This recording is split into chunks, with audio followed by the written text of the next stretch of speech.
What's going on, everybody? It's your host, Cam and Vicky, back with another episode of Everything is We. And we're excited to get started. I'm just happy you said our names together. That was great. I'm your host, Cam. Also, host, my lovely wife, Vicky. Let's go ahead and get right into it. Appreciate you guys. What I want you guys to do before we get started, go ahead, like the video, hit that like button, smash the like button. It does wonders for the YouTube algorithm. All right, do that for us. Subscribe if you haven't. Tell a friend, tell a family, evangelize. Also, if you don't know, we have a Patreon. Hit us up, Patreon. Everything you need to know will be in the description box below. What else? Hit us up on Apple, Spotify, Apple Podcast, Google, Anchor, Google Play, anywhere Podbean. You can listen to podcasts. I don't know the rest. We're here. We're there. We're everywhere. All right. So without further ado, is it without further ado or without further ado? Ado with an A. Without further ado. Yes. Ado. Without belaboring the time. Come on, the Saints know that one. Belaboring. You and your churchy talk. Come on. There's been some banter going on. I think this question has been like an age-old question. It's a very age-old question. The question is? Basically, we're talking about, this is friendships part 2, basically. This is friendships part 2, but as it pertains to like being in a relationship with somebody, what does that look like if you have friends of the opposite sex or want to have friends of the opposite sex? Can a man and a woman be friends platonically? I was telling her I was watching this podcast. This girl was on, famous girl. I don't exactly know who she is, but she was on this particular podcast. And they asked her the same question. She's like, yeah, one of my best friends, he's a guy. And they were like, if you texted your guy friend right now and said, I'm horny, let's have sex, he would say yes. And she was like, no, he wouldn't. Like, no. And to make a long story short, essentially he said yes. He didn't say no. He did not say no. Now he did it. It was a very nice way. It wasn't like, man, I've been waiting for this my whole life. Or I've been waiting for you to come around. It wasn't nothing like that. But, you know, they had her send some texts and, you know, coach her on what to say. And he was like, are you okay? She kept going along with the whole experiment. And he was like, okay. And they were like, oh, I told you. This goes back to, because we were watching Married at First Sight. If you don't watch this show, then you won't know what we're talking about. But it's just an example.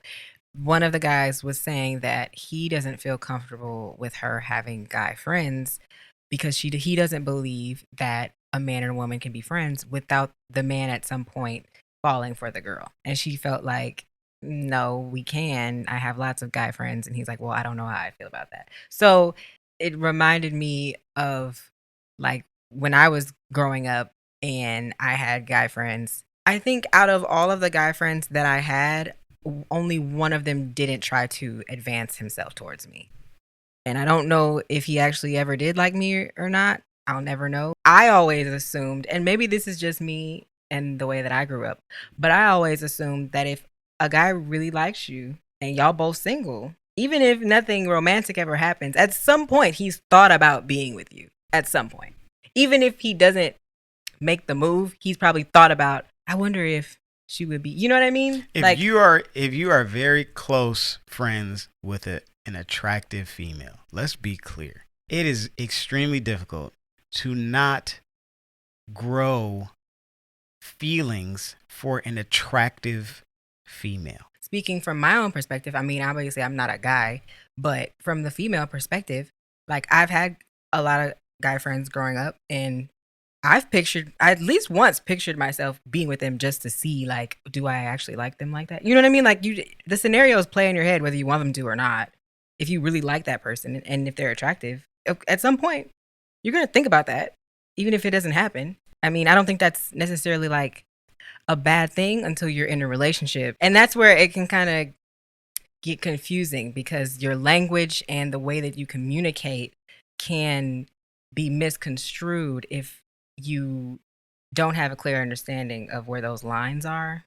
Especially if you're married, it's very important that you have certain boundaries so that you don't cross those and those friendships don't become an issue. Agreed. I'm not trying to be this way, but we are talking about human nature.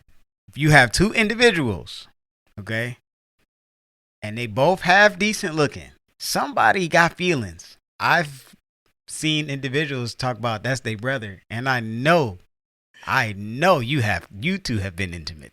When you had female friends prior to us being married, was there ever a female friendship where you didn't feel that way at all? Like at no point. If they're completely unattractive to me, I never thought about it.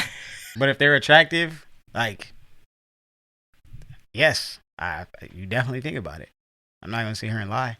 Like as a guy, I feel like because guys, well, supposedly they say that because guys' sex drive is higher, they tend to look at the physical more. They're visual. It's not that guys' sex drive is higher, because women have high sex drives. Yeah, I know people. Well, wink, wink. I just know about me personally. I have a very high sex drive.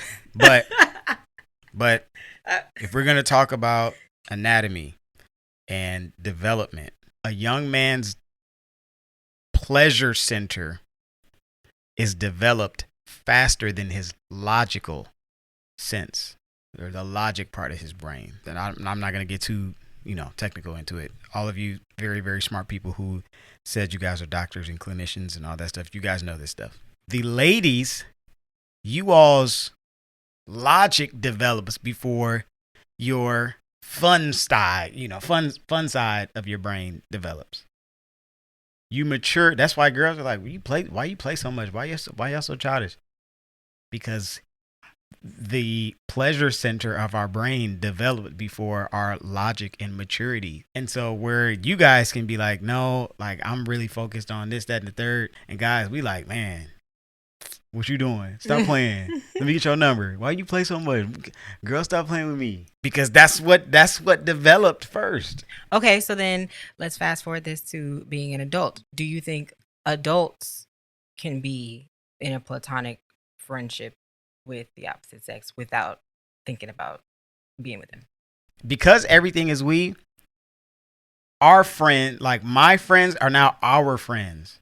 But I don't necessarily have like single female friends. Well, neither of us do. That like I exclusively talk to that you don't know about. Yeah, no, neither of us do. I mean, but we'll get to that in a minute because that goes back to the boundaries and stuff that I was talking about. But I'm just saying, like in general, as an adult, with a man who has a fully developed frontal lobe. Yeah, I don't think it's appropriate. Are you saying like in a relationship, if you're in a relationship with somebody, you can't have a best friend of the opposite sex? If you're married. Oh, you're talking about marriage. Okay. Be clear. Because here's the thing. If you're not married, you're single. You all have to work those things out in your, dating stage, engagement stage before you get to the marriage. Because by the time you get married, it's too late. I don't think it's appropriate for me to have a female best friend that I talk to, like say Norris, for instance. I mean, that's just totally out of order for me to be sending voice notes back and forth every day, cracking jokes, laughing. You're like, who you talking to? Watermelondria. Watermelondria. I tried to say somebody's name that like don't exist. Watermelondria. You. Whatever. Bonquisha. I had a friend named Bonquisha when I was in middle school. I'm sorry. God bless you. What's her name? Wherever you are. But that ain't foul. Like that ain't foul. That's foul. It's not it, and it will be foul the same way for you to have a male friend that you just be hanging out. The way you, Taylor and Wanda, y'all just be on. Y'all be keying it, voice notes and memes back and forth. Like that's just totally out of order. Now, here's the other thing about that though. Like we do have friends that are single of the opposite sex, but we're all friends together. So if that guy were to text me about something, obviously he ain't gonna be like he said, we ain't gonna be keying and stuff.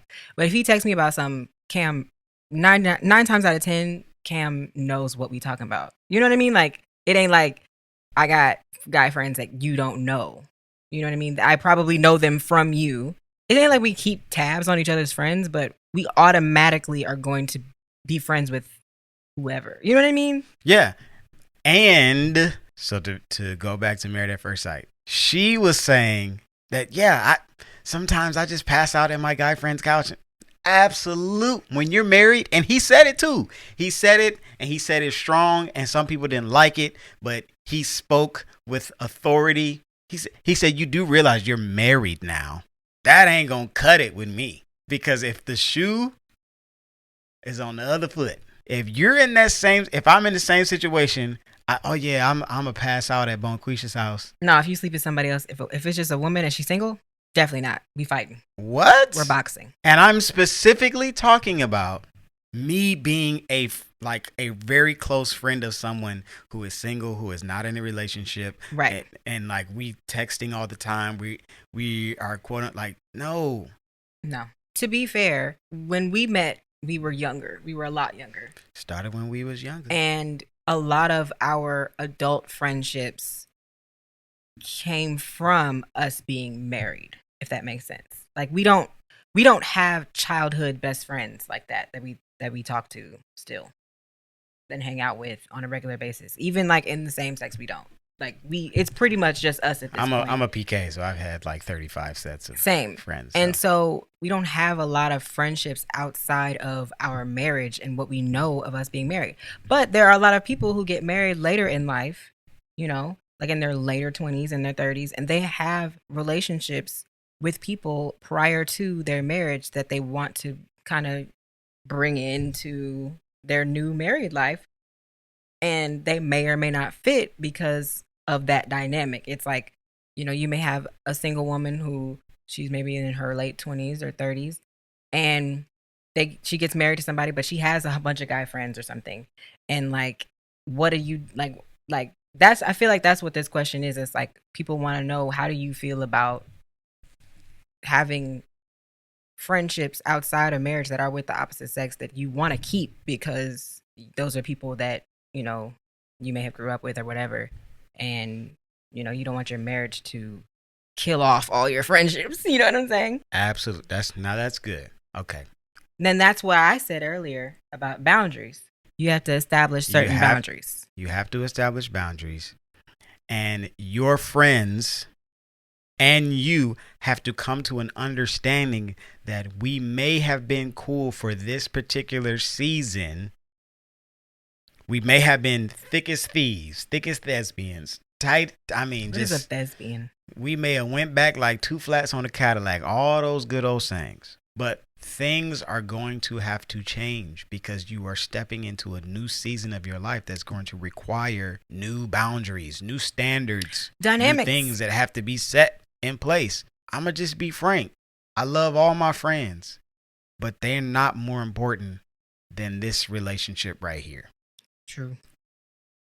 It's very true. The two most important relationships that I have is my relationship with God and my relationship with my wife. Because at the end of the day, I come home to my wife. Mm-hmm. There's another podcast I was watching, and this guy was talking to his wife. They have a podcast together, and he was saying that he was talking to one of his boys, and he was like, yeah. And he said, marriage isn't worth it if you aren't willing to make it worth it. Because some people come into marriage and they're not willing to do the necessary things. It's like, oh, you don't want to be married then. You right. want to be single because the way you're thinking, your thought process is single.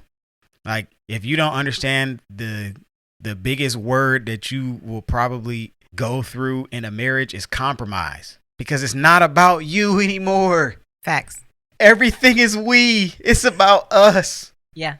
Like even if like we get married and you have a friendship or something and it's perfectly fine, but that person makes me uncomfortable, we have an issue and it has to be dealt with, and you're going to have to compromise on how much time you spend with that person or when you talk to that person. I mean, it ain't like I don't want you to have friends and stuff like that, but also like if I feel uncomfortable, that is something that needs to be addressed. Bruh, I had to make a very difficult decision some years ago because my wife was uncomfortable in a situation. Facts. And I had to let that person know that this is what it is. And they didn't like it. And I'm sure they were hurt.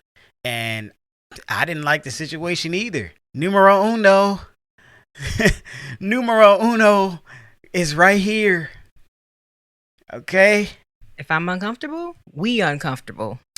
Literally. We have a problem. Literally. And I come across so many people and so many couples that I talk to, and it's like, yeah, I'm uncomfortable with this, and I voiced my opinion and blah blah blah, and boom, arguments, fights, situate. Like, sit down, communicate, have a two-way communication to talk about the things that you guys are both uncomfortable with. Well, I'm uncomfortable with this. Well, this is what I'm uncomfortable, and don't make it. I think sometimes we can make stuff so about us, right? Because you think about yourself first.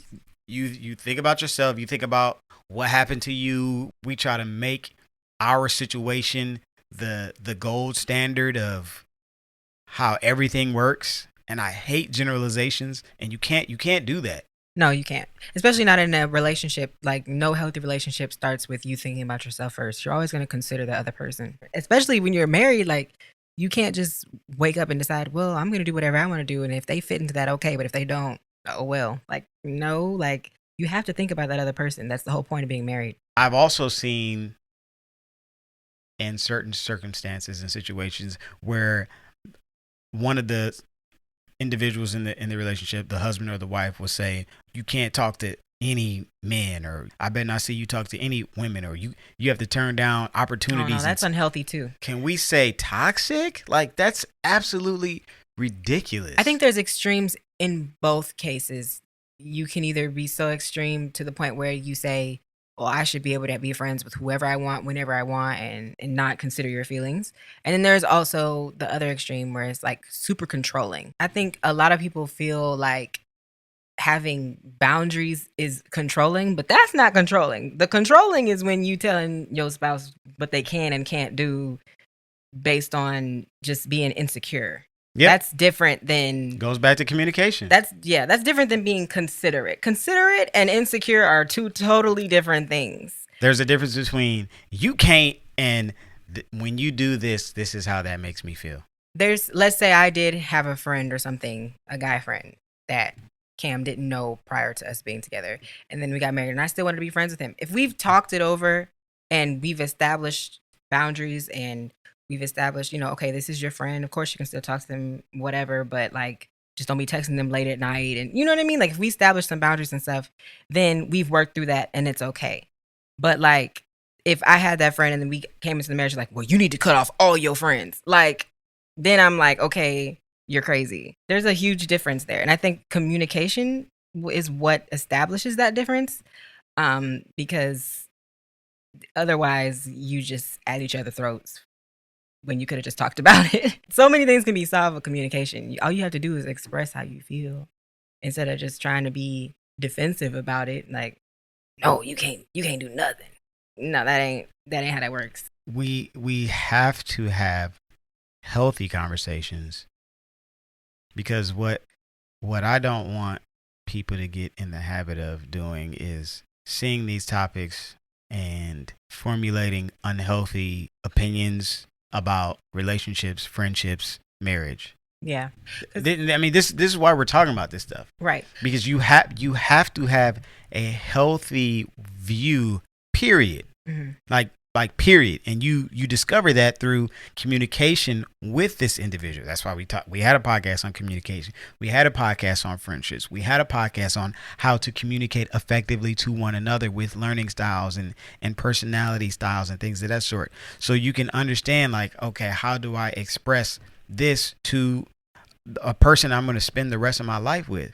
And then you have to understand that you don't want to leave any room for the enemy or for temptation to step in and to ruin your marriage. That's one of the things that we have to realize. And Yeah. sometimes I don't think we do that. And No, and because I understand everyone makes mistakes, and people have, there's been mishaps and things of that sort, but you have to work through those things and assess what is really most valuable to you, because it's certain things and it's just not worth it. It's just not worth it to have Right. a friendship of the opposite sex and you doing and saying stuff that's out of order, and you could potentially ruin your marriage. And it will start a spiral of mistrust. That's another thing that I see is Distrust. that's where, yeah, distrust, mistrust, you know what I mean. That's another thing that I see though, is because you don't trust your spouse, now it's where are you? Yep. And then What it you becomes a doing? controlling situation. Where you then at? too. Now it's like, okay, now your spouse is going through your phone without you knowing. So we can go back to the. No, I'm just saying, and I can talk Because about this because I've been through it, but That's what happened though.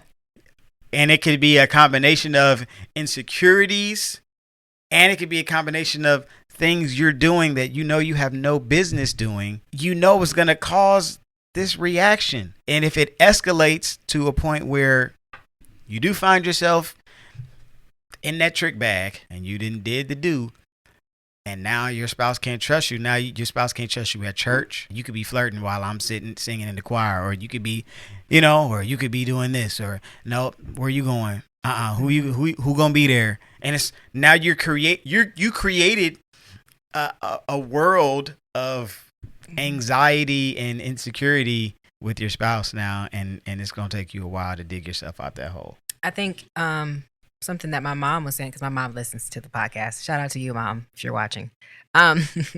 She always gives me her synopsis of what we was talking about. But she was saying that a lot of people try to keep secrets from their spouse, or like they'll be in relationships and they have secrets.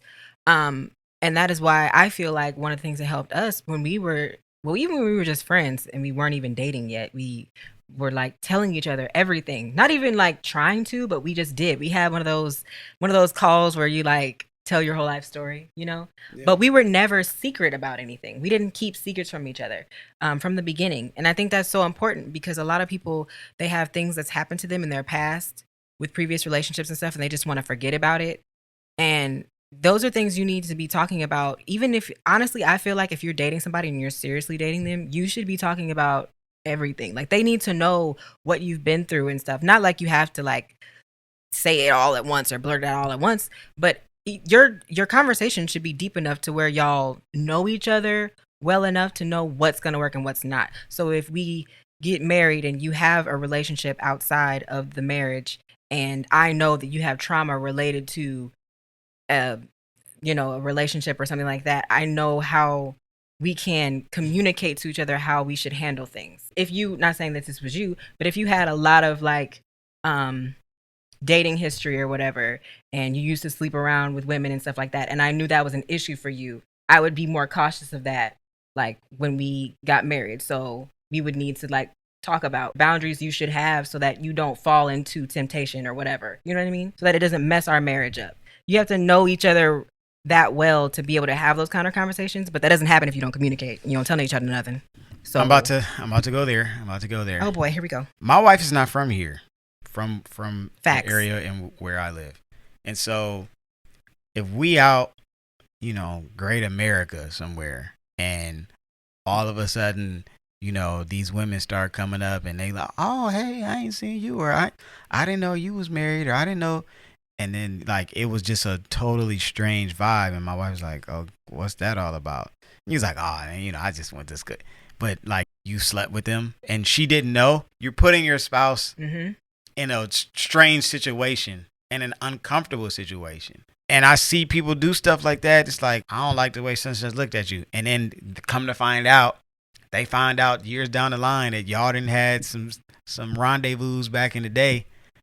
It's like, I don't know why we have gotten into this age where people are like, well, I don't need to know I don't need to know your past. I don't need to know. Yes, I do. Man, I need to know. You better tell me. I need to know because I need to know what traumas you've experienced, what relationships you've had. So when I see this individual, I already know what it is, and I'm not thrown off guard exactly when I meet this individual at the 10-year reunion or 20-year reunion or whatever, and everybody looking at us crazy because it's like, oh, that's awkward. Like exactly. Like, yeah. I don't want to be caught by surprise by Right. anything, and you don't want your spouse to feel the same way. Mm-hmm. And it's like, this is why it's important to talk about these things. Hey, man, this is what I've experienced. These are the people that I've dealt with.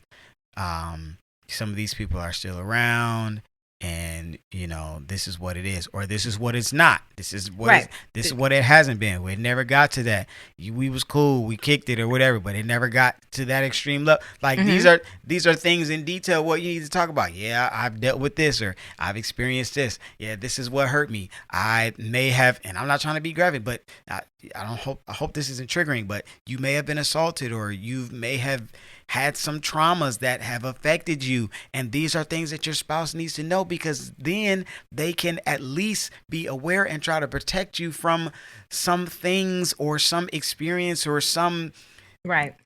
point of you meeting XYZ. And it's like, well, why did you make that face?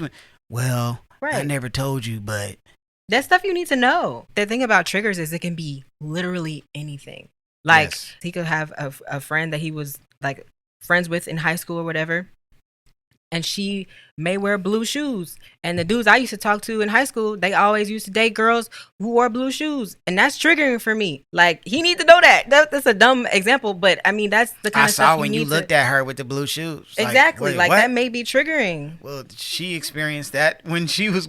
It's like, I Right. didn't know that was a thing for you. Exactly. You would have told me. Yeah, I mean, but it's important. That's important that you talk about those things, because y'all need to know each other well enough to know how to communicate and deal with certain situations. Not to make this church, but the Bible says, how can two walk together except they be agreed, or except they agree? We can't walk to our destination unless we both agree on the destination. Right. Oh, I'm preaching already. Oh my God.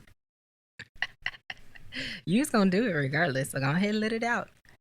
It is difficult for us to get to where we're trying to go if one of us isn't aware of where we're going. How can two walk together? So if we're walking and Vicky wants to walk to the left and I'm trying to walk straight, it's going to be hard for me to walk straight with an individual if we're connected and she's going left. You're going to be tugging and fighting. But if we both agree, we're walking straight.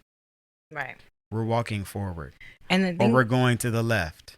That's why marching bands, armies, military, they march on a cadence, because they all have to agree. Mhm. They all have to agree. and they're fighting for the same home base. They're on the same team. They on fight the same- together. they on the They're not same fighting against each team. other. And when you're married, you're not fighting against your spouse. You're fighting with you're fighting the same thing. That's why I said if somebody's his friend, that's my friend too. So he's automatically not gonna have any friends of the opposite sex that I'm not friends with. If you friends with them, I'm friends with them too. We kicking it, we hanging it. Where we going? Because, like, hello, like, ain't nobody that he gonna be friends with that I'm like, I don't like them, because that's an issue. Then I got an attitude. Like, I have an attitude every time you talk to them. I'm gonna have an attitude.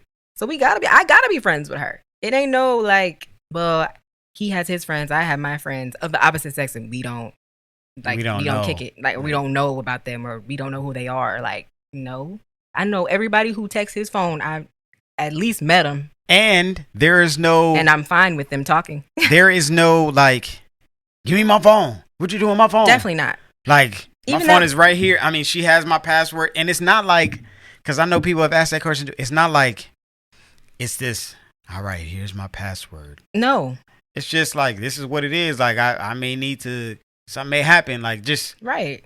just the way of life when you're married to Exactly. your spouse. It's not like a burden for we know us. passwords. It's not a burden for us to have each other's information, and like I don't take his phone from him and go through his phone looking for something. Like we've talked about that before. That's the thing about having the we don't have passwords because we don't trust each other. Exactly. And that's what so many couples, I see so many toxic relationships where they like, no, I'm just letting you know if we gonna be together, I need to know your passwords and I need to be able to go through your phone and you need to not be able to trip and then I see dudes like, hey, I'm just letting you know I'll jump. Don't be going through my stuff. Don't be going through my phone. Like, well, why would you have that type of reaction, both male and female, if you know you're about to be in a relationship with this individual and you know you're gonna have an inclination to be jealous? Right.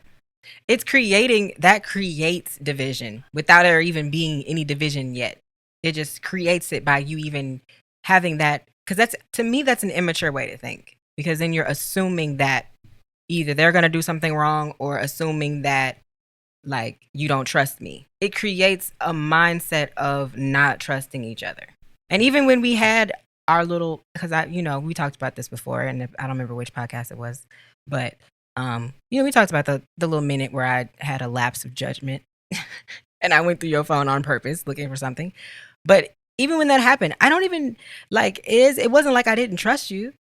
It's just like I wasn't in the right mind frame. I was being immature.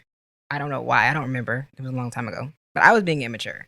And we both had maturity things to work on. So it's like, it's not like I didn't trust you. So my trust wasn't lost. But even then, when we hashed that out, it's like Cam understood that, okay, this made you uncomfortable. I'll fix it. You know what I mean? Like it's like it wasn't like after that you continue to, well, I'm still gonna have friends and I'm gonna talk to them however I want to, and no, like we communicated. No, because at the end of the day, if you would have done the same thing, I would have been mad too. Exactly. So it's like even if you do, like, don't be upset that you got caught, because if your spouse would have got caught for the same thing, you would have been mad too. And we try to have these, well, no, you can do what you gonna do. Go ahead and do it. No, definitely no. Like, why can we grow up? It's 2021. Yeah, we're in a whole new dimension. a whole new dimension. We're in a whole new dimension. Okay, we have to have these conversations that may be difficult. People may not agree. That's fine. As for me and my house, we're gonna do things the smart way. I don't want to leave any room for temptation to just easily just creep on in, because it's easy. It really is. Like, not that I'm the most attractive person in the world, but even if, but it's but out here's there. The thing. It's here's out the there thing. to get.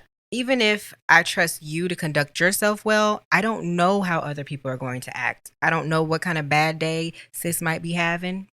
I don't know what she may go through, a breakup or something, and want you to speak life into her, and she get to feeling like, well, dang, like now I kind of like you. Like, you never know what can happen. So it's not that having boundaries in your marriage, it's not like those things are there to control one another. It's just so you can keep peace in your own house, just in case, because you just never know. You have to be careful of those things, especially because I know what kind of person Cam is.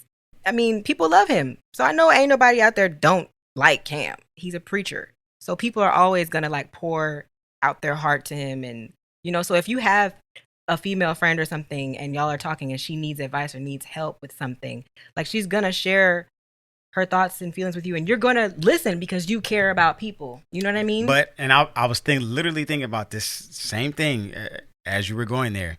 But I'm going to include you, right? And that's why on the conversation, because I don't want it to be no fishy business. Exactly. And this is what I tell some of my young or single preacher minister friends: don't put yourself in a situation where you can get potentially caught up, because we've seen it happen, of course, multiple times. But it's not gonna happen in my house. No, not at all. And I'm going to do everything in my way possible. And our church does a great job of training leaders and people to understand, like, if you're a man and you're approached by a woman and they want prayer, whatever, grab a wife, grab one of the church mothers, grab one of the deaconesses that's up, To stand with you grab and them agree and bring them over on what you're and saying. include them in, or just have them pray, because we don't want to make room for Right. the enemy to come in. And that's the And same I know thing. this sounds super churchy, but it's so real, y'all. It's so I'm telling you, real. it's so real. It's so real. I mean, even conversations where somebody may hit me up in my DMs or whatever,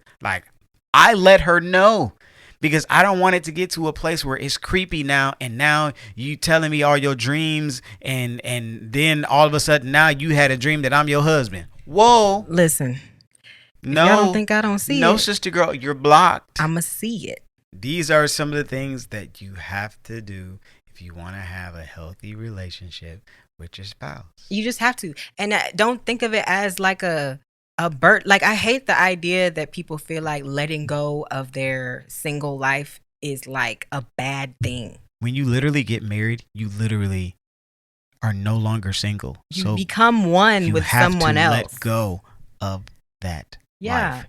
It's not to take away something from you. You're building something with somebody. When you get your high school diploma, you're no longer a high school student. So then why do we want to go into seasons with the previous season smell? No. I mean, like, you're trying to go into tomorrow with yesterday's clothes on. it's Yesterday's draws. You're it's trying to wear the summer same 20 panties. It's summer 21, but you got fall 20 clothes on. You can't go into the summer with a parka on. You are behind the fashion schedule, sweetheart. Listen, you're going to burn up. You're going to get Bruh, hot. man. You're going to be uncomfortable. But I don't like the idea of, like, you can't have this when you're married, or you can't have that. Like, I don't like the idea of you going into something that's good for you and then finding all the negatives to make it a negative thing. You don't look at the privileges of it. You just look at the rules and bondage. And it's not, unless you like bondage, but that's not what that is. Ain't nothing about my single life that I want or miss. I just want to say that because I know people be asking me that sometimes. Is there anything that you wish you would have done before you got married? No. All of the best things I've experienced in my life have happened from being married. I hear people say crazy stuff like, yeah, I feel like I'm going to have to be less of myself if I were to get married. Less of yourself. What does that mean? Bye. Exactly. Call back later. The number you have tried to reach is... I just wanted to be clear. I wanted to be clear that you can have friends. Sure, that's cute. But if you married, your best friend is right next to you. Like, Yeah, that's why what I'm do saying. you You can need- have friends, but if we're talking best friends, Yeah. it's a no. Like, why do you need somebody else Randy outside Jackson. of that? It's a no, dog. Why do you need that so badly? Like, why does that matter to you more than, not that I'm not saying anybody who asked this question was saying that, but like, if that's what you're thinking, like, why do you think that way? And address that. You can Please. talk occasionally.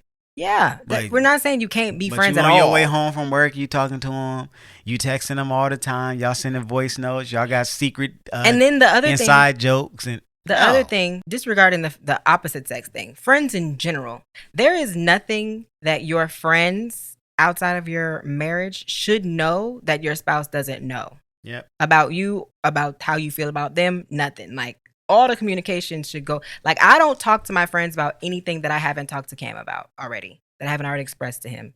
Like, I'm not out here like telling them all my feelings, and I never tell Cam. And if I've done that before, they will tell me, no, you need to talk to him about that. Like, don't talk to me about that. That's something y'all need to discuss, because like, he comes first. And that's why it's important to have married friends, because then they'll tell you that. If you don't have married friends, they ain't gonna tell you that. But regardless, Oh, that's a whole nother.